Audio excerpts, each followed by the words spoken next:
Bonjour, un nouveau pape pour l'Église catholique romaine. L'Américain Francis Prévost, 69 ans, devient le 267e pape sous le nom de Léon XIV. La fumée blanche s'est élevée au-dessus de la chapelle Sistine ce 8 mai 2025 vers 18h, marquant la fin du conclave et l'élection du nouveau pontife de l'Église catholique. Le cardinal Robert Francis Prévost était jusqu'hier préfet de Dicaster pour les évêques originaires des États-Unis. Il a été élu au 4e tour du scrutin à l'issue du 2e jour du conclave. Il succède ainsi au pape François qui est décédé le 21 avril 2025 après 12 ans de pontificat. Après ChatGPT et Google, c'est désormais Meta qui accélère dans le domaine de l'intelligence artificielle. Dès le 27 mai prochain, Meta utilisera les contenus publics pour entraîner son intelligence artificielle. Une pratique encadrée par le RGPD, condition de connaître vos droits. Une date symbolique mais pas définitive qui soulève de nombreuses questions en matière de protection de la vie privée et de protection des données personnelles. Pour être fait passer pour le frère de Mario Métonou, procureur spécial de la Criette, un jeune homme se retrouve devant la justice. Selon la magistrate, le jeune homme prévenu a longtemps baratiné la cour avec ses histoires variées à chaque audience. Selon les informations, ce jeune homme béninois risque très gros.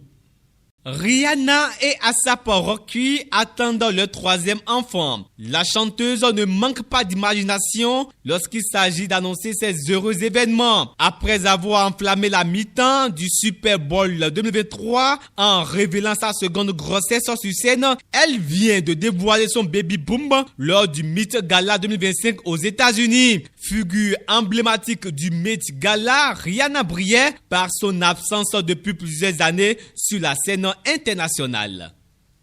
Les bouteilles de gaz seront bientôt uniformisées et interchangeables sur tout le territoire national, mettant fin aux contraintes liées aux différentes marques des distributeurs. Cette mesure, qui sera mise en œuvre par la Société Dépôt Pétrolier du Bénin SA, permettra aux consommateurs d'échanger librement une bouteille vide contre une pleine sans se soucier de la marque. C'est une bonne nouvelle, n'est-ce pas, pour les utilisateurs de gaz? En attendant, la DPBSA dispose de 3 mois pour racheter les bouteilles en circulation et mettre en œuvre un plan de standardisation progressive.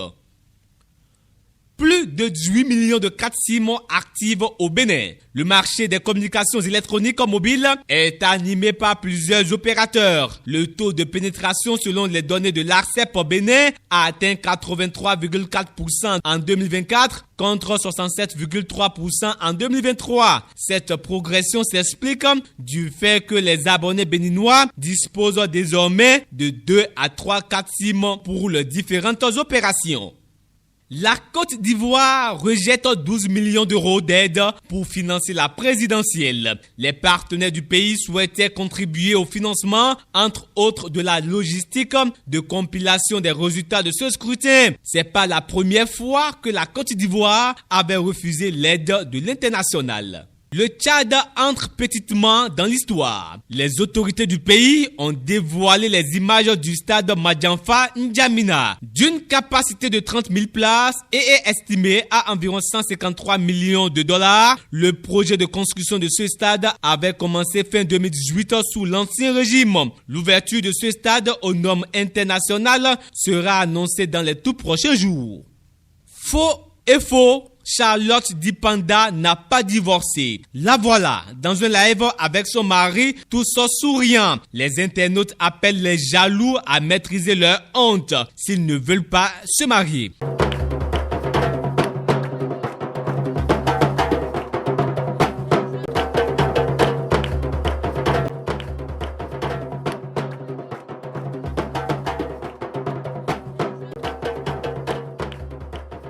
Stop et fin pour cette revue du net. Merci pour l'attention et bon week-end.